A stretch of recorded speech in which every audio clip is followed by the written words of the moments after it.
There's a moment you can't predict when it will come, but when it does, everything changes. You stop mid-sentence, you stop explaining yourself, you stop trying to make them understand, you stop absorbing their chaos, you stop carrying their pain, you stop healing people who don't want to be healed. And for the first time in your life, you feel nothing, not anger, not sadness, not resentment, just nothing. They're still talking, still demanding, still expecting you to care, but you don't, not anymore. And the strangest part, you're not trying to stop caring, you're not punishing them, you're not performing detachment, you've just arrived at a place where their dysfunction no longer has access to you. Carl Jung called this the final stage of awakening, not enlightenment, not transcendence, not some spiritual high, but the moment when the empath, after years of absorbing, healing, and sacrificing, finally stops. And when that happens, something in you dies, but something else is born. This isn't about becoming cold, it's not about shutting down, it's about integration. It's about the moment your empathy stops being a wound and becomes a boundary, the moment you stop confusing compassion with self-abandonment, the moment you realize that caring for everyone means caring for no one, including yourself. Jung believed this stage was the most dangerous and the most necessary transformation an empath can go through, because it's the moment you stop being a function, a healer, a fixer, an emotional sponge, and start being a self. This video is about what happens on that day, the day the empath stops caring, and why Jung believed it's not the end of your empathy, it's the beginning of your sovereignty. Section 1, The Four Paths of the Empath, Jung's Map, 145-430. Before we talk about the final stage, you need to understand Jung's framework, because not every empath gets there. Most get stuck in one of the earlier stages, and they stay there for decades, maybe forever.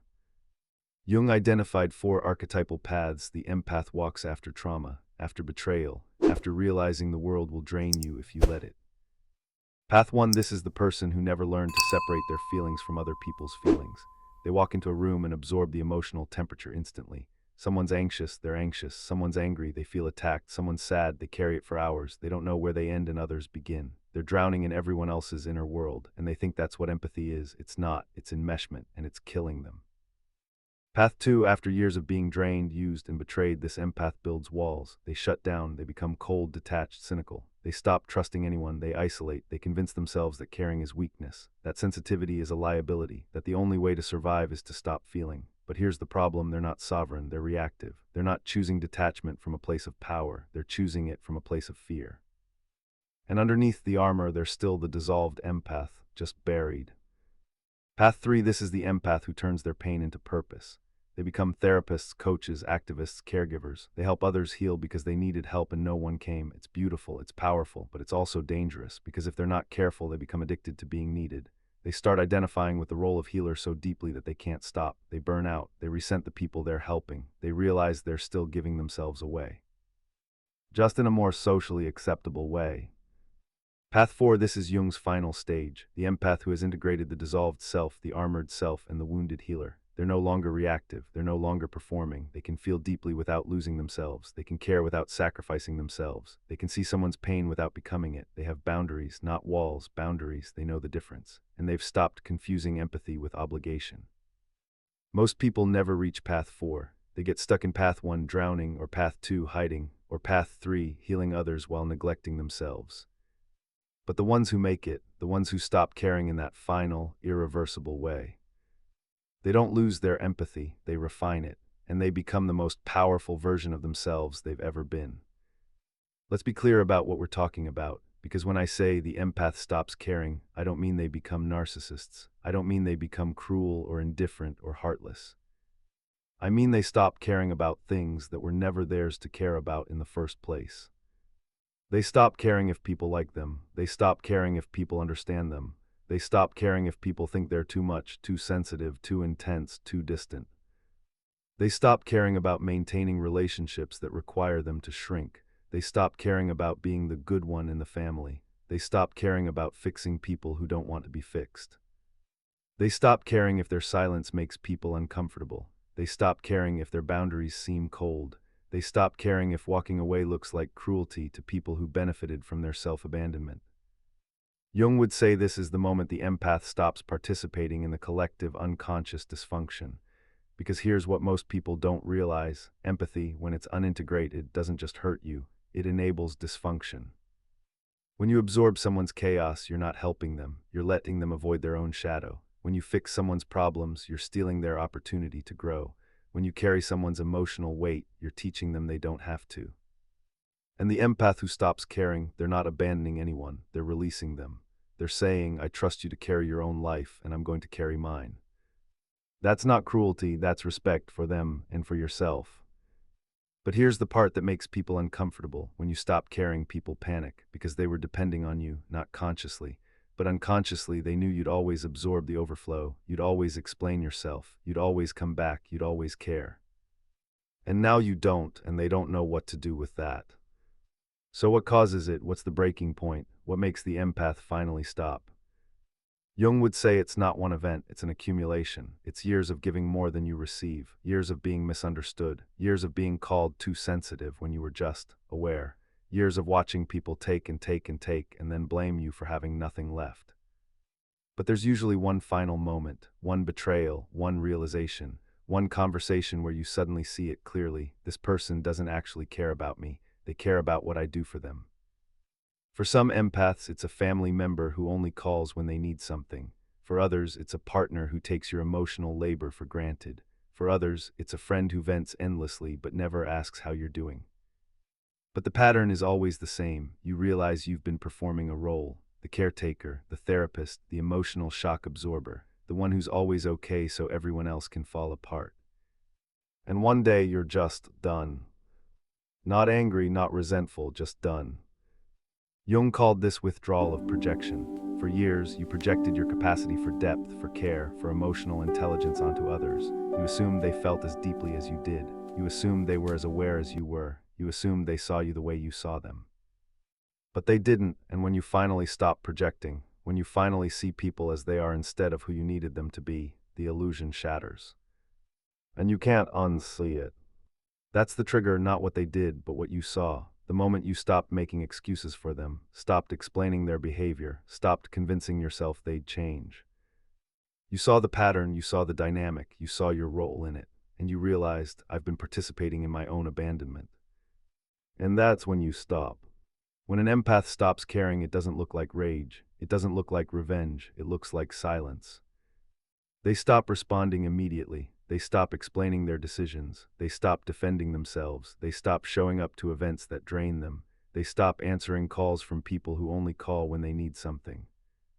They become unavailable, not out of spite, but out of self-preservation. And the people around them, they panic because they're used to access. They're used to the empath bending, accommodating, absorbing, forgiving. But now nothing, no reaction, no anger, no guilt, just distance. Jung would say this is detachment, but not the kind most people think. It's not cold, it's not cruel, it's conscious. The empath isn't shutting down, they're boundary setting, they're reclaiming their energy. They're choosing, for the first time in their life, to stop participating in dynamics that require their self-erasure. And here's what makes people uncomfortable. The empath who stops caring doesn't explain themselves. They don't justify, they don't defend, because they've learned that people who drain you will never understand why you're protecting yourself. They'll just call you selfish, cold, changed. And the sovereign empath, they let them think that, because they've realized that being misunderstood by people who never truly saw them isn't actually a loss. But let's be honest, this stage is lonely, terrifyingly lonely. Because when you stop participating in the old dynamics, you lose the old relationships. Not all of them, but most of them. Because most of those relationships were built on your function, not your full self. You were the listener, the fixer, the calm one, the one who held space for everyone else's chaos. And when you stop doing that, when you stop being the container, people don't know what to do with you. So they leave, or they attack, or they try to guilt you back into the role. And you let them because you've finally learned, people who love your function will never love your boundaries. Here's where it gets uncomfortable, because the empath's journey isn't just about other people, it's about you.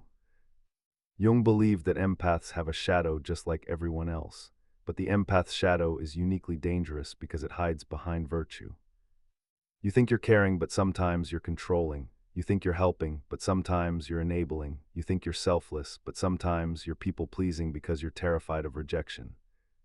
The dissolved empath absorbs everyone's pain because they don't know how to exist unless they're needed. The wounded healer keeps fixing people because they're addicted to being seen as the good one. The armored empath shuts everyone out because they're terrified of being hurt again, not because they've truly integrated their boundaries.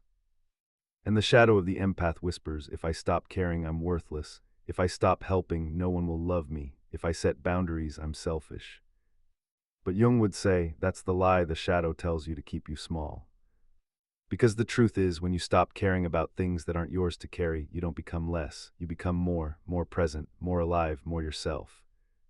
But to get there, you have to face the part of you that's been using empathy as a strategy, the part that gives to get, the part that heals others to avoid healing yourself, the part that's terrified of being alone, so you stay in relationships where you're unseen.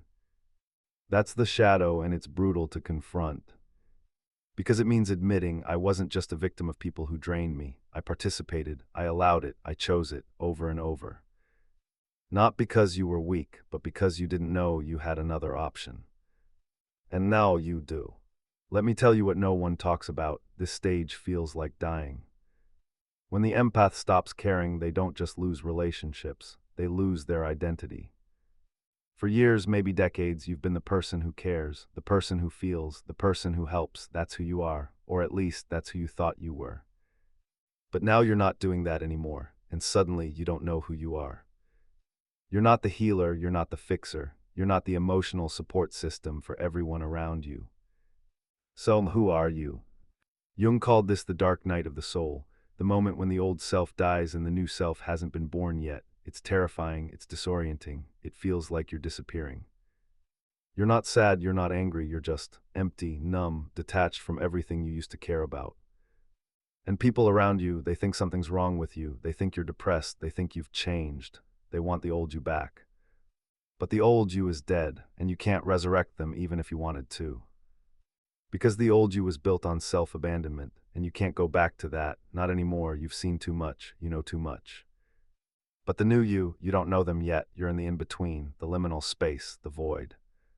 And it's excruciating.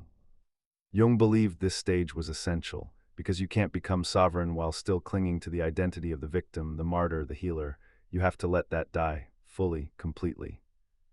And then in the emptiness, something new emerges. Not the dissolved empath, not the armored empath, not the wounded healer. The sovereign empath, the one who can feel without drowning, the one who can care without losing themselves, the one who knows the difference between compassion and self-erasure. But you can't skip the death, you have to go through it. So what happens after the dark night, after the death, after you stop caring? You don't become heartless, you become discerning. You don't stop feeling, you stop absorbing. You don't stop caring, you stop caring about things that were never yours to carry. And suddenly, for the first time in your life, you have energy, not because you're doing less, but because you're no longer leaking yourself into everyone else's emotional chaos. You start noticing patterns you couldn't see before, the people who only show up when they need something, the relationships that were built on your self-sacrifice, the roles you were playing that had nothing to do with who you actually are. And you start making different choices. You stop answering every call, you stop explaining yourself, you stop attending events out of obligation, you stop maintaining relationships that feel like work. You become selective, not because you're arrogant, but because you've realized that your time, your energy, your presence, they're finite, and you get to choose where they go. Jung would call this individuation, the process of becoming who you actually are instead of who everyone else needs you to be. And here's what's wild: when you stop caring, the right people don't leave. The people who actually see you, not your function, but you, they stay, they respect your boundaries, they don't take your silence personally. They understand that you're not abandoning them, you're reclaiming yourself. But the people who are using you, they disappear fast. And at first that hurts, but then you realize they were never really there in the first place. They were there for what you gave them, not for who you are. And once you see that, you can't unsee it. The sovereign empath doesn't need to be needed. They don't need to be the center of someone else's healing journey. They don't need to prove their worth by absorbing pain. They just exist fully, unapologetically, boundaried. And that existence, it's magnetic, not to everyone, but to the right people. Here's the paradox Jung understood that most people miss. When you stop caring about everything, you start caring about the right things. The dissolved empath cares about everyone and everything, which means they care about nothing deeply, because their energy is scattered, diluted, spread so thin it's meaningless. But the sovereign empath, they care selectively, deeply, intentionally. They care about people who reciprocate. They care about work that matters. They care about causes that align with their values. They care about relationships that feel mutual. And because they're not leaking energy into dysfunction, into one-sided relationships, into people who don't actually want help, they have more to give, not less. Their empathy becomes precise, surgical, powerful. They don't absorb someone's chaos, they witness it, and there's a huge difference. When you absorb, you drown with them. When you witness, you hold space without losing yourself. You can be present to someone's pain without making it yours. Jung believed this was the highest form of empathy, not the kind that says, I feel your pain, but the kind that says, I see your pain, and I trust you to carry it, and if you want help, I'll walk beside you, but I won't carry it for you. That's sovereignty, and it's terrifying to people who are used to you carrying everything. Because when you stop absorbing, they actually have to feel their own pain. They have to take responsibility for their own healing. They have to stop outsourcing their emotional regulation to you. And a lot of people aren't ready for that, so they call you cold, they call you distant, they call you changed. And you let them because you've realized people who don't want to carry their own life will always resent the person who stops carrying it for them. Let's be honest about the cost, because this transformation isn't free. When you stop caring, you lose people, sometimes a lot of people. You lose the family members who only saw you as the emotional dumping ground. You lose the friends who only called when they needed advice. You lose the romantic partners who loved your empathy but resented your boundaries. You lose your role, your identity, your sense of being needed. And for a while you feel invisible, like you disappeared, like no one actually knows who you are when you're not performing the function they assigned you. That's the price, and it's brutal. But here's what you gain: yourself. You gain clarity, you gain energy, you gain peace. You gain relationships that are actually reciprocal. You gain the ability to feel deeply without being destroyed by it. You gain the freedom to say no, to walk away, to choose yourself without guilt. And you gain something Jung believed was the most valuable thing a person can have: wholeness. Not perfection, not enlightenment, not some guru-level spiritual achievement. Just wholeness, the integration of all the parts of yourself you've been suppressing to make other people comfortable. The part of you that's tired, the part that's angry, the part that doesn't want to help anymore, the part that wants to be seen, not just used. When you stop caring, you stop abandoning yourself, and for the first time you become whole. Is it worth it, losing people, losing your role, losing the version of yourself everyone else loved? Jung would say, ask yourself if you'd rather be loved for who you pretend to be, or respected for who you actually are. And once you ask that question honestly, the answer becomes obvious. Let me end with this. The day the empath stops caring isn't the day they become heartless. It's the day they become sovereign. It's the day they stop confusing empathy with self-abandonment. It's the day they realize that caring for everyone means caring for no one, including themselves. It's the day they stop participating in dynamics that require them to disappear. It's the day they stop making themselves small to make others comfortable. And it's the day they realize, I don't have to drown with you to prove I care.